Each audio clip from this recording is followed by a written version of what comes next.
Bonjour et bienvenue dans cette édition Nuit sur France 24 et France Info. L'attente toujours à Gaza, attente de la réponse du Hamas à la dernière proposition d'accord de la part d'Israël.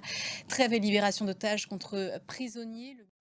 Eux se mobilisent contre la guerre à Gaza sur les campus américains, campements jugés illégaux, mais aussi de plus en plus infiltrés par des personnes extérieures qui sèment la violence. C'était bien Loïc Piala depuis l'université de Los Angeles. On reste aux États-Unis pour parler d'avortement, plus que jamais sujet majeur de cette campagne, avec un durcissement de l'interruption volontaire de grossesse en Floride. Et à noter qu'en Arizona, justement, État qui avait durci sa législation sur l'avortement il y a quelques semaines, le Sénat vient de voter l'abrogation de la loi interdisant l'interdiction volontaire de grossesse. Puis je vous parlais de la Géorgie en titre. Ils étaient des dizaines de milliers dans la rue encore ce mercredi pour protester contre le projet de loi sur l'influence étrangère.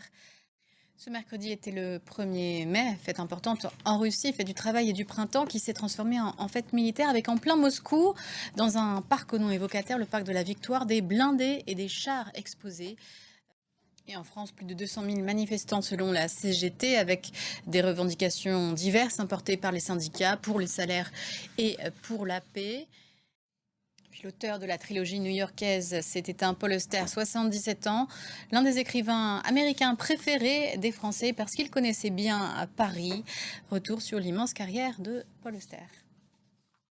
Voilà, c'est la fin de ce journal. Merci à vous de l'avoir suivi et restez sur notre antenne. L'information continue. Prochain journal dans 15 minutes.